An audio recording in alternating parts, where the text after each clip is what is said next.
আসসালামু আলাইকুম। কোরআনের বাংলা অর্থ হইতে পড়া হইতেছে 132 এরই ওসিয়ত করেছেন ইব্রাহিম ও তার সন্তানদের এবং ইয়াকুবও যে হে আমার সন্তানগণ, নিশ্চয়ই আল্লাহ তোমাদের জন্য এই ধর্ম বর্ণিত করেছেন, কাজেই তোমরা মুসলমান না হয়ে কখনো মৃত্যুবরণ করো না।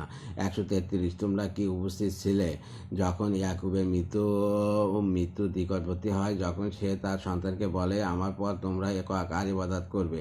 তারা বলল, আমরা তোমার এবং তোমার পিতৃপুরুষ ইব্রাহিম ও ইসমাইল ও ইসাকের উপাসে ইবাদত করব। তিনি একক উপাস্য, আমরা সবাই তার আজ্ঞাবহ। 134 তারা ছিল এক সম্প্রদায় যারা গত হয়ে গেছে, তারা যা করেছে তা তাদেরই জন্য, তারা কি করতো সে সম্পর্কে তোমরা জিজ্ঞাসিত হইবে না।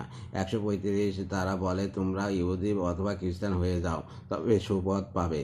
আপনি বলুন, কখনোই নয়, বরং আমরা ইব্রাহিমের ধর্মে আছি, যাতে বক্রতা নেই। সে মুশরিকদের অন্তর্ভুক্ত ছিল না। 136 তোমরা বলো, আমরা ঈমান এনেছি আল্লাহর উপর এবং যা অবতীর্ণ হইয়াছে আমাদের প্রতি, যা অবতীর্ণ হয়েছে ইব্রাহিম, ইসমাইল, ইসাক, ইয়াকুব ও তদীয় বংশধরের উপর, এবং যা দান করা হইয়াছে মুসা, ঈসা এবং অন্যান্য নবীদের তাদের পালনকর্তার পক্ষ থেকে সমুদায়ের ওপর। আমরা তাদের মধ্যে পার্থক্য করি না, আমরা তারই আনুগত্যকারী। 137 অতএব তারা যদি ঈমান আনে তোমাদের ঈমান আনার মতো, তবে তারা সুপথ পাবে, আর যদি মুখ ফিরিয়ে নেয় তবে তারা হঠকারিতায় রইয়াছে। সুতরাং এখন তাদের জন্য আপনার পক্ষ থেকে আল্লাহ যথেষ্ট, তিনি শ্রবণকারী ও মহাজ্ঞানী। 138 আমরা আল্লাহর রং গ্রহণ করিয়াছি, আল্লাহর রঙের চাইতে উত্তম রং আর কার হইতে পারে?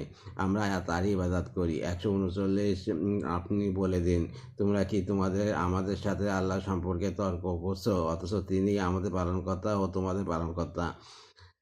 আমাদের জন্য আমাদের কর্ম, তোমাদের জন্য তোমাদের কর্ম, এবং আমরা তারই প্রতি একনিষ্ঠ। 140 অথবা তোমরা কি বলছো, নিশ্চয় ইব্রাহিম, ইসমাইল, ইসাক, ইয়াকুব আলাইসাল্লাম ও তাদের সন্তানগণ ইহুদিও অথবা খ্রিস্টান ছিলেন। আপনি বলে দিন, তোমরা বেশি জানো না, আল্লাহ বেশি জানেন। তার চাইতে অত্যাচারী কে, যে আল্লাহর পক্ষ হইতে থেকে তার কাছে প্রমাণিত সাক্ষ্যে গোপন করে? আল্লাহ তোমাদের কর্ম সম্পর্কে বেখবর নন। 141 সে এক সম্প্রদায় ছিল যা অতীত হয়ে গেছে, তারা যা করেছে তা তাদের জন্য এবং তোমরা যা করছো তা তোমাদের জন্য, তাদের কর্ম সম্পর্কে তোমাদের জিজ্ঞেস করা হবে না। আল্লাহ হাফিজ।